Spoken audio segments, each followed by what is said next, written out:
La situation devient critique à Madrid après la lourde défaite contre l'AC Milan, 1-3, et un climat de crise se fait de plus en plus sentir au sein du club. Ce match était d'une importance capitale, surtout dans le contexte actuel. Après la déroute face au Barça lors du Clasico, où l'équipe avait été submergée, les critiques avaient fusé de toutes parts, visant en particulier l'entraîneur Carlo Ancelotti. Le coach italien, conscient de l'enjeu, savait que l'équipe devait absolument remporter cette rencontre pour calmer les esprits et apaiser les tensions. Cependant, le résultat de ce soir plonge encore un peu plus le Real Madrid dans une crise profonde. En plus de la défaite, cette contre-performance éloigne davantage la qualification directe pour les huitièmes de finale, et au-delà du simple score, c'est surtout la qualité de jeu qui laisse un goût amer. Le contenu du match laisse des interrogations sur l'état de cette équipe, tant sur le plan défensif que dans l'animation offensive. Sur le plan défensif, les failles sont apparentes et inquiétantes. L'équipe montre une fragilité presque surprenante pour un club de ce calibre, une faiblesse que les attaquants de l'AC Milan ont su exploiter sans difficulté. Ce soir encore, comme lors du Clasico, la défense madrilène a été percée à plusieurs reprises, donnant l'impression de céder facilement face aux assauts adverses. Cette vulnérabilité est d'autant plus préoccupante que certains joueurs affichent une attitude nonchalante et un manque d'agressivité dans les phases défensives, ce qui semble aggraver les difficultés de l'équipe. Dans un club où la culture de l'effort et de la discipline a toujours été primordiale, cet état d'esprit déçoit, aussi bien les supporters que les observateurs. Sur le plan offensif, la situation est encore plus inquiétante. L'animation semble sans vie, et les phases d'attaque manquent de créativité et de dynamisme.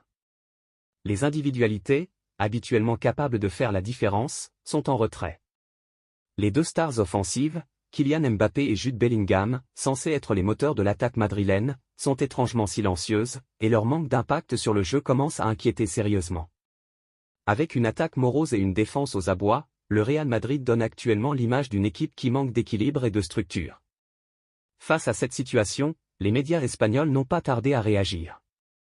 Le quotidien sportif Marca a sonné l'alarme en titrant « Le Real Madrid est en crise », décrivant une équipe qui souffre d'une fragilité alarmante et un Carlo Ancelotti en panne de solutions. De son côté, AS a été tout aussi incisif en affirmant que « ce Madrid va de mal en pis », soulignant l'inquiétante dégradation des performances de l'équipe depuis quelques matchs. Un peu plus d'un an après son départ du Real Madrid, où il a laissé une empreinte profonde, Karim Benzema, 36 ans, a récemment partagé son point de vue sur la situation de Kylian Mbappé au sein du club madrilène. Depuis le départ de Benzema, le Real Madrid n'a pas recruté de buteur de classe mondiale pour le remplacer, misant plutôt sur le duo Rodrigo-Vinicius Jr., soutenu par l'expérience de Joselu. Ce pari a été payant, car les Merengues, portés notamment par un Jude Bellingham en grande forme, ont décroché la Liga et la Ligue des Champions. Néanmoins, Florentino Pérez et ses équipes ont cherché à renforcer l'attaque cet été en recrutant Endrick, 18 ans, et Kylian Mbappé, 25 ans. Bien que le Français ait déjà inscrit 8 buts et délivré 2 passes décisives en 14 matchs toutes compétitions confondues, il n'a pas encore pleinement trouvé ses repères. Sa difficulté à s'adapter et son manque d'implication défensive lui valent d'ailleurs certaines critiques de la part de ses coéquipiers. De son côté, Karim Benzema, qui connaît bien Mbappé pour avoir joué à ses côtés en équipe de France, continue de suivre de près les affaires du Real Madrid. Invité à s'exprimer dans une interview avec El Chiringuito, il a donné son avis sur l'adaptation de Mbappé. Le problème, selon moi, est que Mbappé n'est pas un avant-centre. Chaque fois qu'il joue en tant que numéro 9 avec la France, ce n'est pas concluant, ce n'est pas sa position naturelle. Mais à gauche, il est en concurrence avec un joueur du même calibre, on ne peut pas mettre Vini à droite ou en avant-centre. Son poste à lui, c'est aussi à gauche. On verra comment Ancelotti gérera cette situation. Lorsqu'on lui a demandé un conseil pour son compatriote, Benzema a ajouté sans détour, Mbappé n'est pas un numéro 9. Au Real Madrid, la pression est énorme, ce n'est pas comme au PSG. Mon conseil ? Qu'il ne lâche rien, je doute qu'Ancelotti déplace Vinicius, qui est actuellement le meilleur à ce poste. Mbappé doit se persuader qu'il doit évoluer en tant que neuf et laisser le côté gauche. Il a excellé à gauche, mais maintenant, il doit être performant ailleurs. Benzema a également évoqué sa propre expérience au Real Madrid, la comparant à celle de Mbappé. Ma situation lors de ma première année était différente. J'avais 21 ans, lui en a 25, ce n'est pas pareil. Il sait que la pression est immense au Real. Si vous ne marquez pas pendant 2 ou 3 matchs, vous êtes critiqué sévèrement. Il peut avoir remporté le ballon d'or ou autre, mais si vous restez 3 matchs sans marquer. Il doit apprendre à gérer cette pression constante, car elle est particulièrement forte au Real Madrid. Chaque match est une nouvelle opportunité et il doit marquer, c'est pour cela qu'on l'a fait venir. Il en a les capacités et tout ce qu'il faut pour y parvenir. Carlo Ancelotti se retrouve, ce soir à 21 h au Santiago Bernabéu, face à un club emblématique qui garde une place précieuse dans son cœur, l'AC Milan. Une ambiance de grande soirée de Ligue des Champions règne sur le Bernabéu, en quête de renouveau après la lourde défaite 4-0 face au Barça lors du dernier Clasico. Ce duel évoque également la finale de la Ligue des Champions 1957 à 1958, remportée 3-2 par les Merengues, but de Di Stefano, Real et Gento, marquant le 3e titre consécutif du Real Madrid à cette époque. Sur le plan historique, les confrontations en Ligue des Champions entre ces deux géants sont parfaitement équilibrées, 15 rencontres avec 6 victoires pour le Real Madrid, 3 nuls et 6 victoires pour Milan. Arrigo Sacchi, ancien entraîneur de l'AC Milan, 1987 à 1991 et 1996 à 1997, et fin connaisseur de la rivalité légendaire entre ces deux clubs les plus titrés en Ligue des Champions, s'est exprimé dans la Gazzetta dello Sport sur le choc de ce soir et sur sa relation avec Carlo Ancelotti. Carlo est une personne charmante, il m'a appelé au moins 7 fois ces derniers jours. Il est intelligent et humble, des qualités qui, selon moi, vont toujours de pair. C'est le premier joueur que j'ai demandé à Berlusconi. Dès mon arrivée à Milan, je lui ai dit que nous gagnerions le championnat avec lui, a-t-il déclaré à propos de Carletto. Sacchi met également en garde le Real Madrid, évoquant le glorieux passé de Milan. J'espère que tous les joueurs connaissent l'histoire de l'AC Milan, une histoire ancrée dans les livres du football. Le club, avec son style et sa vision, passe au-dessus de l'équipe, et l'équipe prime sur chaque individu. Tout commence ici. Sacchi a également partagé une anecdote liée à son passage comme entraîneur de l'Atlético de Madrid, 1998 à 1999. En 1998, alors que j'étais à Madrid, Emilio Butragueño m'a confié que nous avions été surveillés et analysés.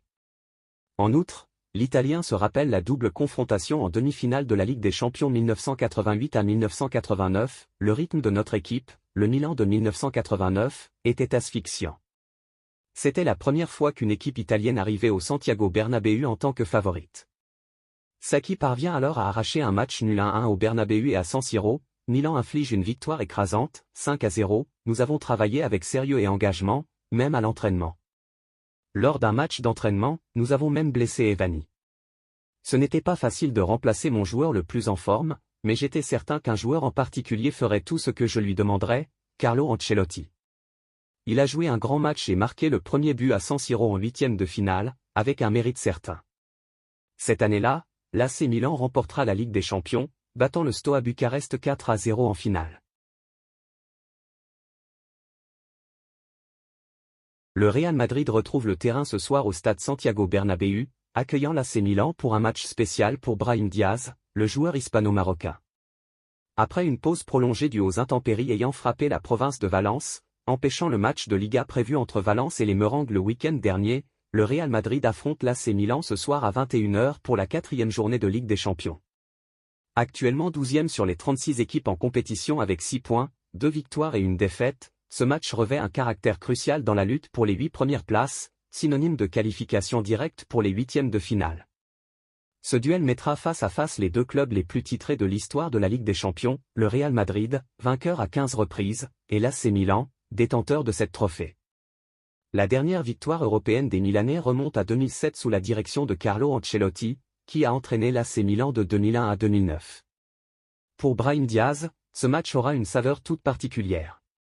L'attaquant a passé 3 belles saisons à Milan, 2020 à 2023, où il a été titulaire 89 fois, inscrivant 18 buts et délivrant 16 passes décisives. Prêté par le Real Madrid à l'AC Milan en septembre 2020, il s'est rapidement imposé, ce qui a prolongé son séjour en Italie. Il y a notamment remporté le Scudetto en 2021 sous la direction de Stefano Pioli. En 2023, le Real Madrid a décidé de le rapatrier pour la somme de 27 millions d'euros. Rétabli de sa blessure musculaire et de retour dans l'effectif, Brahim Diaz pourrait jouer quelques minutes contre ses anciens coéquipiers, dont le Français Théo Hernandez, lui aussi ancien joueur du Real, 2017 à 2019, avec qui il entretient une amitié fraternelle. Concernant ses débuts avec l'équipe nationale marocaine, 6 sélections, 2 buts, Brahim a exprimé son ambition de marquer l'histoire avec les Lions de l'Atlas, en remerciant le Maroc pour l'accueil chaleureux qu'il a reçu récemment. Je suis très fier de représenter le Maroc et l'équipe nationale marocaine. Je suis profondément reconnaissant envers le Maroc et le continent africain pour l'amour et l'accueil chaleureux que j'ai reçu, a-t-il déclaré lors d'une interview avec l'agence marocaine MAP à Madrid, publiée ce lundi. Brahim a souligné qu'il se sent déjà intégré dans la « grande famille » de l'équipe marocaine, où il a fait ses débuts en mars dernier lors d'un match amical contre l'Angola. Grâce à l'accueil et au soutien de tous les membres de l'équipe, j'ai toujours ressenti que j'étais déjà dans cette grande famille, confie le Madrilène, ajoutant que l'accueil à Oujda restera un des moments les plus précieux de sa carrière. Endrick, titulaire il y a un mois à Lille, n'a plus foulé le terrain depuis. Sur les 4 derniers matchs, il est resté sur le banc, une situation qui commence à susciter des inquiétudes au sein du Real Madrid. Être titularisé au Real Madrid, c'est une récompense bien méritée, fruit d'un travail acharné et d'une confiance acquise. Endrick pensait que ses efforts portaient leurs fruits. Le 2 octobre dernier, Carlo Ancelotti lui a accordé sa première titularisation contre le LOSC en Ligue des Champions. Mais l'expérience a tourné court, après une prestation peu convaincante lors d'une défaite 1-0, le Brésilien n'a plus réintégré l'équipe. Cela fait maintenant 4 rencontres de suite qu'il ne quitte pas le banc. Certes, sa performance face à Lille n'a pas marqué les esprits, mais l'équipe n'a pas non plus brillé offensivement depuis. Lors des 3 matchs de Liga qui ont suivi, le Real a même subi une lourde défaite contre le FC Barcelone au Santiago Bernabéu, ainsi qu'un revirement contre le Borussia Dortmund en Ligue des Champions. Ce jour-là, Endrick s'est contenté d'un échauffement prolongé sans jamais entrer en jeu, une situation inédite pour lui en Espagne. Jusqu'ici, seules les 2 premières rencontres de la saison, Atalanta et Majorque, avaient vu le joueur rester en dehors du terrain. Le fait que Rodrigo ait été blessé lors du Classico et que Mbappé ait eu des difficultés ce jour-là rend la situation encore plus intrigante. Ancelotti a préféré faire entrer Luka Modric puis Brahim Diaz, un joueur qui n'avait pas joué depuis plus de 2 mois, alors qu'Endrick était le seul attaquant disponible. Ce choix souligne l'impact de la mauvaise prestation du Brésilien en C1, mais il y a peut-être d'autres raisons. Ses entrées précédentes, bien que brèves, 8 en tout, avaient été appréciées, et il avait inscrit 2 buts, un contre Valladolid en août et un autre face à Stuttgart en Ligue des Champions. Toutefois, il avait aussi failli être expulsé lors du match contre Alaves. De plus, cette période difficile en club survient après une trêve internationale sans éclat. Remplaçant également avec le Brésil, il n'a joué qu'une dizaine de minutes face au Chili, puis contre le Pérou. Le sélectionneur de rival lui a préféré Igor Jesus, récemment arrivé de Botafogo après 4 ans aux Émirats Arabes Unis avec Shabab Al-Ahli. À 18 ans, Endrick reste une promesse d'avenir, tant pour le Real Madrid que pour sa sélection. Malgré son faible temps de jeu, il vise à se faire une place au sein de l'équipe. Selon AS, un départ en janvier n'est pas envisagé, du moins pour l'instant. Recruté par le Real Madrid cet été, Kylian Mbappé est au centre de grandes attentes, ce que le club espagnol lui a d'ailleurs bien fait comprendre. Kylian Mbappé ne veut pas qu'on lui parle de son âge. Le Français, qui va fêter ses 26 ans le 20 décembre, n'a pas encore remporté la Ligue des Champions ni le Ballon d'Or, et semble avoir du mal à franchir un nouveau cap. Ses débuts au Real Madrid ne se déroulent pas exactement comme il l'espérait. Bien que ses statistiques soient respectables, avec 8 buts et 2 passes décisives en 14 matchs toutes compétitions confondues, il peine à retrouver son côté « tueur ». Il doit encore s'intégrer dans une équipe habituée à la victoire. Même pour quelqu'un du calibre de Kylian Mbappé, ce n'est pas simple. Karim Benzema, son ancien coéquipier en équipe de France, a abordé ses difficultés lors d'un entretien avec El Chiringuito. Le problème, selon moi, est que Mbappé n'est pas un avant-centre. Chaque fois qu'il joue en numéro 9 pour la France, ce n'est pas idéal, ce n'est pas sa position. Or, à gauche, il y a un autre joueur de niveau similaire. On ne peut pas mettre Vini à droite ou en pointe. Mbappé est plus performant à gauche. Voyons comment Ancelotti gérera cela. Benzema a encouragé le capitaine français à s'adapter au poste de numéro 9 et à persévérer face à la pression. En Espagne, on admire sa volonté de s'intégrer rapidement dans son équipe et dans le club, mais des lacunes sont relevées. Lors du Classico, ses multiples hors-jeux et son manque d'implication défensive ont marqué les esprits. Cela surprend, car KM9 n'a jamais été reconnu pour ses efforts défensifs. Luis Enrique l'avait même critiqué à ce sujet l'an dernier au PSG, comme on l'a vu dans un documentaire sur Movistar+. Dans ce dernier, Enrique l'avait confronté avec des mots forts, « Tu aimes Michael Jordan ». Jordan exigeait le maximum de ses coéquipiers et défendait avec intensité. Toi, tu dois donner cet exemple, en tant que personne et joueur, en pressant. En attaque, rien à redire, mais tu dois aussi devenir le meilleur dans la défense. C'est ça, un leader. Interrogé sur ce sujet, Carlo Ancelotti a été clair, ce que je demande à Mbappé? Qu'il marque des buts, pas qu'il fasse le pressing. C'était pareil pour Benzema. Il doit être prêt pour la transition rapide après une récupération. Cependant, en interne, son discours semble nuancé.